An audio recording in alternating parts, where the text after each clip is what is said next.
Bonjour à tous. Ici, on va corriger l'exercice suivant. Alors ici, ils nous disent calcule le déterminant suivant. Donc on veut calculer ce déterminant, mais ça c'est un déterminant 6 fois 6. Sur une matrice 6 fois 6, on ne peut pas faire la méthode des cofacteurs parce que ça serait trop grand. Mais on a beaucoup de zéros. Donc on va utiliser la méthode des échelonnés. On va échelonner cette matrice-là. Alors pour l'échelonner, première chose, je vois beaucoup de zéros. Je dois déterminer premièrement quels sont les pivots de chaque ligne. Alors, le pivot, bien sûr, c'est le premier nombre qui n'est pas 0 de chaque ligne à partir de la gauche. Par exemple, le pivot de la première ligne, c'est -2. Le pivot de la deuxième ligne, c'est 1. Parce que c'est lui qui n'est pas 0 à partir de la gauche. Le pivot de la troisième ligne, c'est 1. Le pivot de la quatrième ligne, encore, c'est ce 1-là. Le pivot de la cinquième ligne, c'est 3. Et le pivot de la sixième ligne, c'est 4. Maintenant, on va donner la position de chaque pivot. Le pivot de la première ligne, c'est la position 1. Pour la deuxième ligne, la position du pivot, c'est 3. Pour la troisième ligne, la position, c'est 2. Après, ici, ça, c'est la position 5. Après, ça, c'est la position 6. Et là, c'est la position 4. Donc, le pivot ici, c'est sa position 4. Alors, pour faire l'échelonner, bien sûr, les pivots doivent être dans l'ordre 1, 2, 3, 4, 5, 6. Alors, maintenant, on va écrire notre matrice avec les pivots. Donc, alors, première chose, celle qui est dans le pivot position 1, c'est la première ligne, donc je l'écris tout simplement, -2, 0, 0, 0, 0, 3. Alors, cette ligne-là est partie.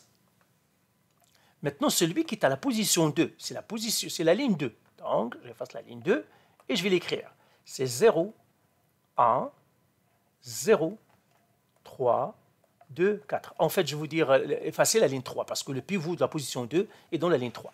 Maintenant, celui qui est dans la position 3, le pivot de la position 3, c'est dans la ligne 2. Donc, je l'efface cette ligne-là encore et je l'ai réécrit ici. 0, 0, 1, -2, 0, 1. Et maintenant, celui qui est à la position, donc ça c'est la position 3, celui qui est à la position 4, eh bien c'est dans la dernière ligne. Celui-là ici. Alors, je les barre et j'écris 0, 0, 0, 4, 0, 4. Maintenant, celui qui est à la cinquième ligne, c'est dans cette ligne-là. Alors là, je vais les réécrire lui aussi. Ça serait 0, 0, 0, 0, 1, 2. Et puis celui qui est à la position, c'est celui-là ici. Donc là, je vais avoir 0, 0, 0, 0, 0, et puis j'ai 3 là-dedans. Ben voilà, ça c'est ma matrice échelonnée. D'accord? Donc c'est ma matrice échelonnée. Alors cette matrice-là, ben, la matrice qu'on cherche, je l'appellerai A, le déterminant A. Celui-là, c'est la matrice B. Maintenant, je peux déterminer le déterminant de B. Ça, je peux le calculer. Le déterminant de B, il est égal à quoi? Tout simplement, je multiplie les pivots. Pourquoi? Parce que c'est une échelonnée. Donc, je peux multiplier les pivots tout simplement. Voilà mes pivots. Alors, ça me donnerait quoi? -2 fois 1 fois 1 fois 4 fois 1 fois 3.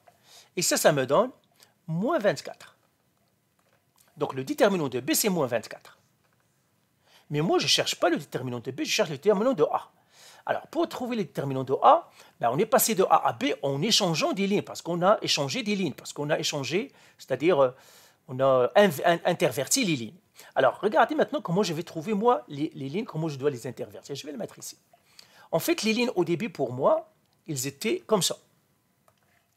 Les lignes sont comme ça, donc je vais les mettre en bleu. 1, 3, 2, 5, 6 et 4. Mais moi, je veux arriver à quoi? Je veux arriver dans la matrice échelonnée, c'est 1, 2, 3, 4, 5 et 6. Donc ça, c'est la matrice A que j'ai. Ça, c'est la matrice B. Alors, première chose, qu'est-ce que je dois faire? Je dois intervertir ces deux lignes pour que 2 devienne ces deux-là, pour que ce soit 1, 2, 3. Ça veut dire que je dois intervertir la deuxième ligne et la troisième ligne. Donc, je vais faire échange. Alors, première chose que j'ai échangé, la deuxième ligne, la troisième ligne. Donc, 2 avec 3. Quand je vais échanger 2 avec 3, qu'est-ce que je vais trouver? Je vais trouver 1, 2, 3, 5, 6, 4. Parce que les autres, je ne les ai pas touchés. Maintenant, une fois que je suis là, qu'est-ce que je dois faire? Je dois échanger cette ligne avec cette ligne. Parce que le 4 va venir à la place du 5 et 5 va devenir à la place du 4. Mais quelle ligne je vais échanger? Alors, cette ligne, c'est la ligne 4. Et celle-là, c'est la ligne 6. Donc là, j'échange 4 et 6. Et une fois que j'ai échangé la ligne 4 et la ligne 6, qu'est-ce que je vais trouver? Je vais trouver 1, 2, 3, 4, 6, 5. Parce que c'est 5, regardez, j'ai échangé le 5, le 6 va rester à la même position. Dernier échange que je dois faire, je dois échanger ces deux lignes-là, la ligne 5 et la ligne 6. Donc, dernier échange, 5 et 6. Et une fois que j'ai échangé 5 et 6, qu'est-ce que je vais trouver? Ben, je vais trouver la même ligne ici, 1, 2, 3, 4, 5 et 6. Ça veut dire que j'ai trouvé ce que je voulais, celui-là. Donc, j'ai fait 3 échanges. Alors maintenant, comment on calcule le déterminant? Eh bien, nous avons la formule. C'est ce qu'on avait utilisé dans la vidéo précédente. Ça, je peux l'effacer maintenant. La formule me dit quoi? Il me dit que si tu veux trouver le déterminant de ta matrice A,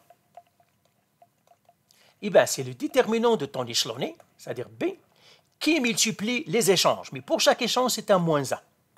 Pour chaque échange, je dois multiplier par moins 1. Donc, je dois multiplier par moins 1, fois moins 1, fois moins 1. Parce que j'ai fait 3 échanges, donc je dois multiplier 3 fois par moins 1. Alors, le déterminant, on avait, c'est moins 24. Fois moins 1 fois moins 1, c'est 1 fois moins 1, c'est fois moins 1, qui me donnerait 24. Et bien voilà, le déterminant de ma matrice A, c'est 24. Donc, et attention, si vous échangez 2 lignes, vous devez toujours, pour chaque échange, vous devez multiplier par moins 1. La règle est bonne aussi pour les colonnes. Je peux échanger aussi les colonnes et je dois multiplier aussi par moins 1 s'il y a un échange de colonnes. Donc voilà pour cette vidéo. Allez, bye.